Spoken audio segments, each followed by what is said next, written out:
और एक बात है कि अगर भगवान इतने पास थे, 10 किलोमीटर दूर है वृंदावन से मथुरा, तो फिर भगवान चले जाते या फिर गोपियों को और वृंदावन वासियों को मथुरा बुला लेते। क्यों? ना भगवान गए हैं ना भगवान ने बुलाया है, केवल यही कि महाराज भगवान चाहते थे कि हमारे जो वृंदावन वासी हैं वो सदैव सुरक्षित रहें। क्योंकि कंस है ना, कंस को जैसे ही भगवान ने उद्धार किया तो कंस का ससुर है जिसका नाम है जरासंध। जरासंध भाई भगवान का शुरू से ही दुश्मन है।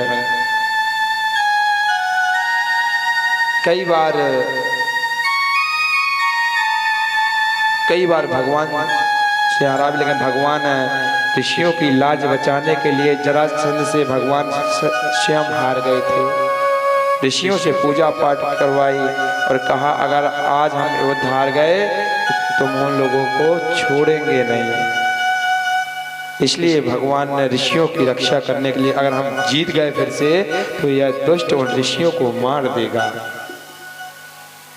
इसलिए भगवान ऋषियों की रक्षा के लिए, उनके वचन के लिए भगवान उस जरासंध से वह युद्ध हार जाते हैं और भगवान भाग जाते हैं रण छोड़ के। इसलिए भगवान का नाम होगा रण छोड़। बोलिए रण छोड़ भगवान की जय हो। भगवान देखिए भक्तों के लिए रण छोड़ भी बन गए कि भक्तों की लाज ना जाए। हमारी लाज जाती हो चली जाए लेकिन मेरे भक्तों की लाज बच जाए। वही जरासंध भगवान को अपना बैरी मानता है और अब तो और मानने लगा कि अब कंस का जो भगवान ने वध किया, कंस का वध किया तो अब तो और बैरी मानने लगा। और जरासंध महाराज शक्तिशाली राजा था उस समय, उसके पास अपार सेना थी। तो भगवान सोच रहे थे कि जी मुझसे तो कुछ नहीं कहेगा, अगर इसको पता चल गया कि भगवान की कमजोरी वृंदावन में है तो वो उनको नहीं छोड़ेगा।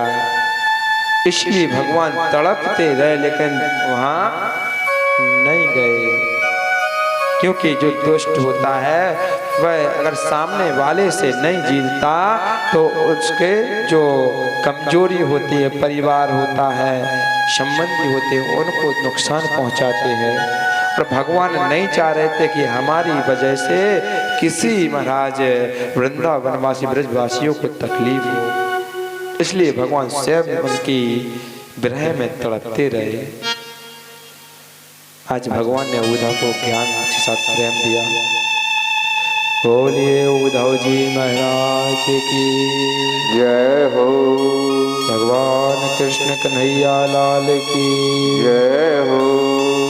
आज महाराज इस उद्धव गोपी संवाद को आपने श्रवण किया।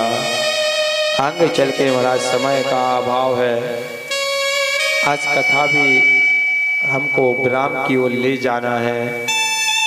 मन तो लगता है कि आप लोगों को सुनाते रहे, 2-4 दिन और बढ़ जाए, लेकिन समय नहीं है। हमें भी जाना है, जाना सबको है लेकिन हमें जल्दी जाना है। अब ठाकुर जी कब चाहे कब मिलते हैं। इसलिए जो टूटा फूटा बना तो आपको सुना रहे हैं। जो बुरा हो तो हमारा यहीं छोड़ देना, हम ले जाएंगे। अच्छा हो तो ले जाना और अच्छा ना हो तो सब यहीं छोड़ जाना। लेकिन महाराज अपने जीवन में कुछ ना कुछ परिवर्तन जरूर लाना है। अपने लिए नहीं, आपकी तो कट रही, लेकिन अपने बच्चों के लिए कुछ ना कुछ सुधार लाना है तो ही हमारी कथा संपन्न है, नहीं तो हमारी कथा संपन्न नहीं है। आज महाराज भगवान के विवाह हुए और भगवान का पहला विवाह रुक्मणी के साथ में हुआ, जो महाराज विंध्य देश के राजा भीष्मक की पुत्री है। उनके महाराज 5 बेटे और 1 बेटी है। 5 बेटे महाराज रुक्मी, रुकबाहु, रुकमाली, रुककेतु, ऐसे करके 5 बेटे हैं और 1 बेटी है जिनका नाम है रुक्मणी। जो बड़ा बेटा है जिसका नाम है रुक्मी, रुक्मी चाहता है हमारी बहन का विवाह किसी अच्छे महाराज जो बल में, ताकत में, धन ऐश्वर्य में बड़ा हो, उससे हमारी बहन का विवाह हो। और पिता भीष्मक है, भीष्मक चाहते हैं हमारी बेटी का विवाह महाराज, हमारी बेटी का विवाह कोई अच्छे शील गुणवान लड़के से हो जाए। लेकिन महाराज रुक्मणी जी चाहते कि हमारा विवाह हो तो द्वारकाधीश श्री कृष्ण से ही हो, अन्यथा हमारा विवाह ना हो, हम ऐसे ही ठीक है। रुक्मी जाता है, रुक्मी अपनी बहन रुक्मणी का विवाह शिशुपाल है, शिशुपाल से तय कर देता है, शिशुपाल से तय करता है और कहता है कि आप परेशान ना हो, परसों ही बारात को लेके आ जाओ। घर जाता है, घर कहता है कि हम विवाह तय कराए, तैयारी करो। तैयारी होने लगती है, लेकिन रुक्मणी जी का कुछ और मन होता है। रुक्मणी जी चिंता में है कि आखिर क्या होगा, कैसे होगा। रुक्मणी जी महाराज पंडित जी को बुलाती हैं। पिताजी ने कहा कि कुछ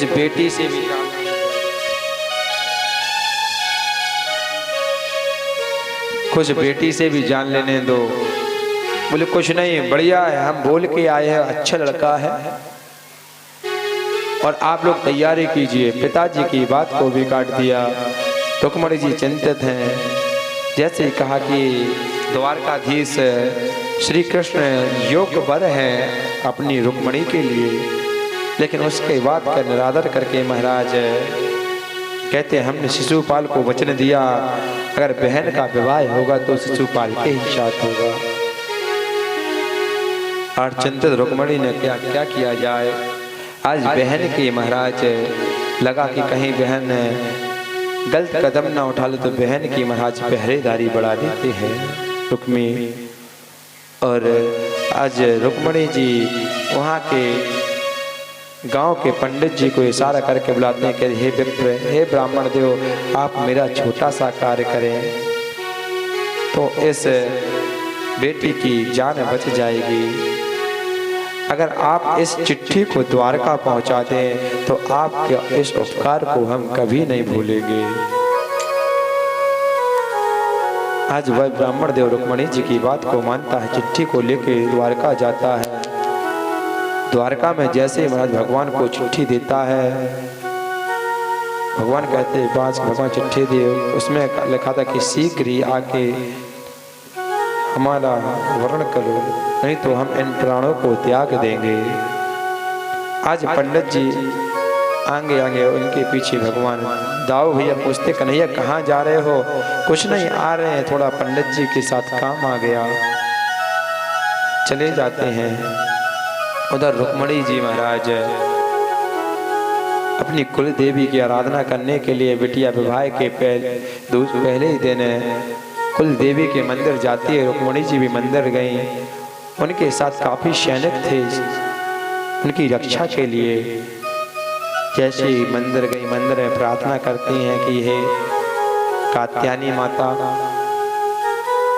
और अगर हमारे जीवन में वर हो, दंपत्ति जीवन अगर हमारे जीवन में लिखा है तो मैं इस दंपत्ति जीवन में भगवान कृष्ण को ही पति के रूप में चुना है।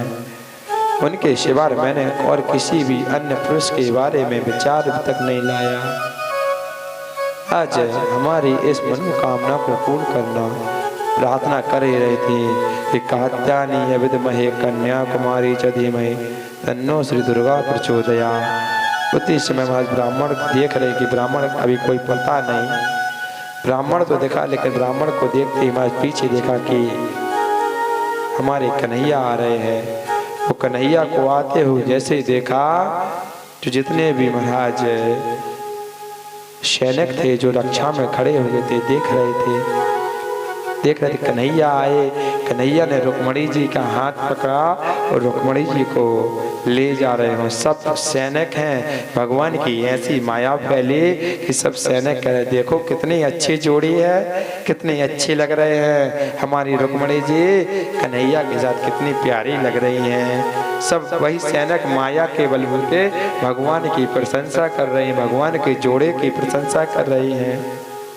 जैसे ही भगवान काफी दूर निकल जाते हैं रथ पे बैठाल के, तो आज जब होश आता है, जब माया हटती है, पीछे पीछे भागते हैं, उधर से रुक्मी आता है, कहाँ गई?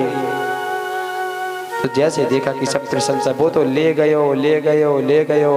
आज शिशुपाल सैनिकों के साथ महाराज कहता कि सैनिकों को तैयार करता है, भगवान का पीछा करता है। उधर बारात आने वाली है, इधर रुक्मी कहता है कि मोरी हमारी पूरे वचन को महाराज यह झूठा कर देगी या क्या किया। आज जाते हैं भगवान के पीछे पीछे। उधर से दाऊ भैया है, दाऊ भैया भी शिशुपाल के साथ बिना बताए कन्हैया आए। कन्हैया आकर गए कहाँ हैं, बिना बताए चले गए। तो पीछे से दाऊ भैया भी आ रहे थे। अचानक तीनों लोग एक जगह मिल गए। रुक्मी को देखा, आज साथ में दाऊ भैया थे, कहने लगे देखो मेरी बहन को भगा के ले जा रहा।